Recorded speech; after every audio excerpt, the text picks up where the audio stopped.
فرماتے ہیں ایک دفعہ حالات کی وجہ سے میں بہت پریشان تھا، تو میں نے قرآن مجید میں یہی آیت پڑھی وَمَن يَتَّقِ اللَّهَ يَجْعَل لَّهُ مَخْرَجًا، کہ جو تقوی اختیار کرے گا اللہ اس کے لیے حالات میں سے نکلنے کا راستہ دکھا دے گا۔ وہ کہتے ہیں کہ میں نے قرآن مجید رکھا اور اللہ کے سامنے نیت کی، اے اللہ میں آئندہ تقوی کی زندگی اختیار کروں گا، تو مجھے اس مشکل میں سے نکال دے۔ فرماتے ہیں صرف نیت کرنے کی وجہ سے اللہ نے اس تنگی کو آسان کر دیا اور میرے لیے خروج کا راستہ نکال دیا۔ تو تقوی اختیار کرنا اللہ کو اتنا پسندیدہ ہے، اللہ بندے کے لیے پریشانیوں میں سے راستہ نکال دیتا ہے۔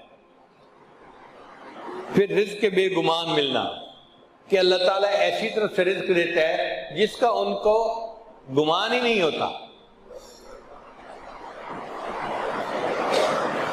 اورنگزیب عالمگیر ایک بادشاہ گزرے ہیں، بڑے عالم تھے، صاحب نسبت تھے۔ ان کے استاد کا نام تھا ملا جیواں رحمۃ اللہ علیہ۔ ملا جیواں رحمۃ اللہ علیہ کی بڑی جائیداد تھی، وہ بڑی بلڈنگز کے مالک تھے، زرعی زمینوں کے مالک تھے، اور جیسے کوئی بڑا سیٹھ آدمی ہوتا ہے نا، ایسے ان کا حال تھا۔ ایک شہزادے نے ان کی شکایت بادشاہ کو کی کہ جی یہ بادشاہ کا پیر ہے اور اتنی جائیداد کا مالک ہے، تو ہمیں یہ لگتا ہے کہ یہ لوگوں کو ورغلا کے ان سے پیسے لے لیتا ہے اور اس نے اتنی جائیداد اکٹھی کر لی ہے۔ تو اورنگزیب عالمگیر نے فیصلہ کیا کہ میں ملا جیواں رحمۃ اللہ علیہ اگرچہ میرے استاد ہیں، مگر میں ان سے پوچھوں گا کہ یہ استاد آپ نے کیسے جو ہے وہ جائیداد بنا لی۔ تو انہوں نے ملا جیواں کو پیغام بھیجا کہ جی آپ ملنے کے لیے تشریف لائیے۔ اب ملا جیواں رحمۃ اللہ دربار میں آئے، اورنگزیب عالمگیر نے اٹھ کر ان کا استقبال کیا، پاس بٹھایا، سلام کیا، محبت سے بات کی، اور یہ کہا جی کہ آپ مجھے یہ بتا دیجئے کہ آپ تو ایک فقیر آدمی ہیں، پڑھاتے ہیں طلباء کو، آپ اتنی جائیداد کے مالک کیسے بن گئے؟ تو ملا جیواں رحمۃ اللہ نے فرمایا کہ آپ کو یاد ہوگا میں پچھلی مرتبہ آپ کو ملنے کے لیے آیا تھا، آپ نے مجھے ایک چونی ہدیے میں دی تھی۔ ان کا ہاں۔ کہنے لگے وہ چونی میں نے جا کے اپنی بیوی کو دی تھی اور کہا تھا کہ اس کو کسی اچھے کام پہ لگا دو تاکہ اللہ ہمارے لیے رزق میں آسانی کر دے۔ میری بیوی نے چند انڈے لیے اور مرغی کے نیچے رکھ دیے، ان انڈوں سے بہت سارے بچے نکل آئے تو کئی مرغیاں بن گئیں، چنانچہ ہمارے گھر کی مرغیوں میں برکت ہو گئی۔ پھر مرغیوں کے ساتھ میری بیوی نے ایک بکری خرید لی، اللہ نے بکریوں کا ریوڑ بنا دیا۔ پھر بکریوں سے ہم نے ایک گائے خرید لی، اللہ نے گائے کا ریوڑ بنا دیا۔ گائے بڑھتے بڑھتے اتنی بڑی کہ میں گائے کو سیل کرتا تھا اور زرعی زمین خریدتا تھا۔ پھر اللہ نے میری زرعی زمین کے کاروبار میں برکت دی، اور ایک زمین میں کم قیمت پہ خریدتا تھا، اس کی قیمت بڑھ جاتی تھی۔ تو اللہ تعالیٰ نے آج مجھے اتنا کروڑ پتی بنا دیا، مگر میری انویسٹمنٹ وہ چونی ہے جو آپ ہی نے مجھے دی تھی۔ اورنگزیب عالمگیر نے کہا کہ اچھا استاد جی اب ذرا میری بات بھی سن لیجئے۔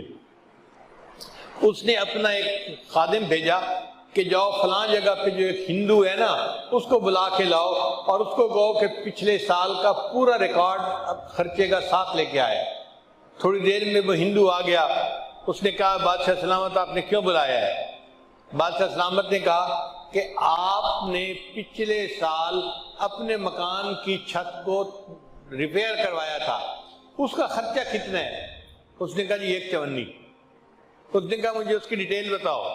اس نے کہا جی بہت بارش تھی اور میری چھت میں سے پانی ٹپک رہا تھا اور میری بیوی مجھ سے جھگڑا کر رہی تھی، آپ گھر کی طرف توجہ نہیں دیتے، چھت ٹپک رہی ہے، بچے نیچے سوئے ہوئے ہیں، ہم جائیں تو کہاں جائیں، آپ جلدی سے اس چھت کی ریپیئر کروائیں۔ کہنے لگے اس بارش کے موسم میں وہ ہندو جو تھا وہ اپنے گھر کے باہر جھانک کر دیکھنے لگا کہ کوئی بندہ کام کرنے والا مل جائے، تو اس کو ایک نوجوان قریب ملا۔ اس نے نوجوان سے پوچھا اے نوجوان تم مزدوری کرو گے؟ تو نوجوان نے کہا ہم تو دنیا میں پیدا ہی مزدوری کے لیے ہوئے ہیں، مزدوری ہے کون سی؟ اس نے کہا میں تمہیں کدال دیتا ہوں اور ایک جو ہے نا وہ اور چیز دیتا ہوں، اور اتنی مٹی اکھاڑو اور اس کو میری چھت کے اوپر بچھا دو تاکہ پانی ٹپکنا بند ہو جائے۔ اس بندے نے 2 گھنٹے محنت کر کے آپ کی چھت کے اوپر مٹی بچھائی تھی اور سخت سردی برداشت کی، بارش برداشت کی، مگر مشقت کے ساتھ اس نے یہ کام کر لیا۔ جب اس نے کام کر لیا تو اس نے اپنی مزدوری مانگی، تو آپ نے کہا کہ میرے پاس پیسے تو نہیں ہیں، دکان پہ ہیں، کل آ کے لے جانا۔ اس نوجوان نے جواب دیا میں ایک دفعہ جب کہیں سے چلا جاتا ہوں تو دوبارہ پھر وہاں نہیں آیا کرتا، آپ مجھے جو دینا ہے ابھی دو۔ تو میرے پاس ایک چونی تھی، میں نے اس مزدور کو کہا کہ یہ چونی لو اور چلے جاؤ۔ بادشاہ نے کہا ہاں تم نے اس کو چونی دی تھی، استاد جی وہ مزدور میں تھا، میں نے اس کے گھر کی چھت کو ریپیئر کیا تھا اور مجھے اس پر یہ رزق حلال ایک چونی ملی تھی۔ جب آپ میرے پاس آئے تو میں نے آپ کو ہدیے کے طور پہ وہ چونی دی، اس چونی میں اللہ نے برکت ڈالی، آج آپ کروڑوں کی جائیداد کے مالک بن گئے ہیں۔ اللہ ایسی طرف سے رزق دیتا ہے جس کا بندے کو گمان ہی نہیں ہوتا۔ تو پریشانیاں تو آتی ہیں، اس دنیا میں کون ہے جو پریشان نہیں ہے؟ دری دنیا کسے بے غم نہ باشد، دری دنیا کسے بے غم نہ باشد، اگر باشد بنی آدم نہ باشد۔ اس دنیا میں کوئی بے غم نہیں، اگر کوئی ہے تو پھر وہ بنی آدم ہی نہیں۔ تو غم تو ہے ہی اس دنیا کے ساتھ، ہاں جہاں کوئی غم نہیں ہوگا اس کا نام جنت ہے، ابھی وہاں نہیں پہنچے، جب پہنچ جائیں گے تو پھر غم ختم کر دیے جائیں گے۔ لا خوف علیہم ولا ہم یحزنون، یہ کہہ دیا جائے گا۔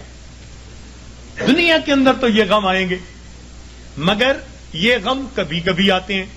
ایک بات اور دیکھیے کہ اللہ تعالیٰ کی طرف سے آسانیاں زیادہ اور تنگیاں تھوڑی، صحت کا عرصہ زیادہ، بیماری کا عرصہ، کھانے پینے کا وقت زیادہ اور فاقوں کا وقت، تو عنایات زیادہ ہیں، امتحان کبھی کبھی، عنایات زیادہ ہیں اور امتحان کبھی کبھی۔